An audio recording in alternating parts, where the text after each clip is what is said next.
السلام علیکم dear students, صبح خیر، کیسے ہیں آپ؟ امید کرتی ہوں خیریت سے ہوں گے۔ میں آپ کی اردو کی ٹیچر مس عائشہ جاوید آج کے لیکچر میں آپ کو خوش آمدید کہتی ہوں۔ تو اسٹوڈنٹس، آج ہم کریں گے اپنے نئے سبق کا آغاز۔ بلند خوانی کریں گے ہم اپنے نئے سبق کی، جس کا عنوان ہے ایماندار دوست۔ اس کی ہم بلند خوانی کریں گے، تو جلدی سے اپنی کتاب کا صفحہ نمبر 44 کھولیں، جلدی سے، شاباش۔ اسٹوڈنٹس، ایماندار دوست ہے آج آپ کے سبق کا عنوان۔ اس کی ہم کریں گے بلند خوانی، اور آپ کیا کریں گے، آپ اپنے پاس اپنی کاربن پینسل رکھیں گے اور مشکل الفاظ کو انڈر لائن کرتے جائیں گے۔ میں آپ کو ان کے میننگز بتاؤں گی۔ اوکے، تو ریڈنگ سٹارٹ کرتے ہیں۔ دانش اور ایاز دوست تھے۔ دانش کے والد بہت امیر آدمی تھے، جبکہ ایاز کے والد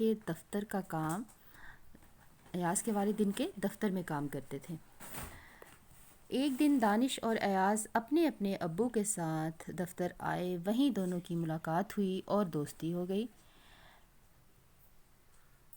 دانش کے بہن بھائیوں کو جب ان کی دوستی کا پتہ چلا تو انہوں نے دانش کا خوب مذاق اڑایا اور کہا کہ ایاز غریب ہے، اس نے صرف تم سے فائدہ حاصل کرنے کے لیے دوستی کی ہے۔ لیکن دانش نے کسی کی پرواہ نہ کی، یعنی فکر نہ کی اور اپنی دوستی جاری رکھی۔ وہ کبھی کبھی ایاز کو اپنے گھر بلا لیتا اور اپنے کمرے میں بیٹھ کر اس کے ساتھ کھیلتا رہتا۔ ایاز ایک بہت ہی ذہین لڑکا تھا، اس لیے وہ پڑھائی میں بھی دانش کی مدد کرتا رہتا تھا۔ ایک دن ایاز دانش کے کمرے سے نکل کر اپنے گھر کی طرف جا رہا تھا کہ دانش کی بہن سامنے سے آ گئی۔ اس نے شور مچا دیا کہ ایاز دانش کا کیمرہ لے کر بھاگ رہا ہے۔ شور سن کر دانش اپنے کمرے سے نکلا اور بہن کو بتایا کہ یہ میں نے اسے 2 دن کے لیے خود دیا ہے، وہ اس سے کچھ تصویریں اتار کر لائے گا جن کی مجھے اپنے اسکول کے کام کے لیے ضرورت ہے۔ یہ بات سن کر وہ اس وقت تو چپ ہو گئی، لیکن بعد میں اس نے کھانے کی میز پر سب کے سامنے دانش کو کہا کہ دیکھنا، ایاز تمہیں یہ کیمرہ کبھی واپس نہیں کرے گا اور نہ ہی وہ اب ہمارے گھر آئے گا۔ 2 ہفتے گزر گئے، ایاز نہیں آیا۔ اب دانش کو فکر ہوئی کہ اس کے بہن بھائی اسے ستانے لگے، یعنی تنگ کرنے لگے۔ انڈرلائن کریں اس کو بھی، کہ تمہارا دوست تو بے ایمان ہے، وہ اب تمہیں کبھی کیمرہ واپس نہیں کرے گا۔ اور دانش کو بھی یقین ہو گیا کہ ایاز اس کا کیمرہ واپس نہیں کرے گا۔ اس نے اپنے ابو سے ایاز کے ابو کے بارے میں پوچھا تو انہوں نے بتایا کہ 3 ہفتوں سے وہ دفتر نہیں آ رہے، اب تو اپنے کیمرے کی اور بھی فکر ہونے لگی۔ اگلے روز ابھی دانش اور اس کے بہن بھائی اسکول سے آئے تھے کہ دروازے کی گھنٹی بجی۔ نوکر نے آ کر بتایا کہ ایاز اور اس کے ابو آئے ہیں۔ دانش اونچا اپنے دوست کو ڈانٹتے ہوئے دروازے کی طرف بھاگا۔ وہاں پہنچا تو دیکھا کہ ایاز اور اس کے ابو بری طرح زخمی ہیں، وہ ٹھیک طرح سے کھڑے بھی نہیں ہو سکتے۔ ایک دم وہ چپ ہو گیا اور نوکر کی مدد سے دونوں کو اندر لا کر بٹھایا۔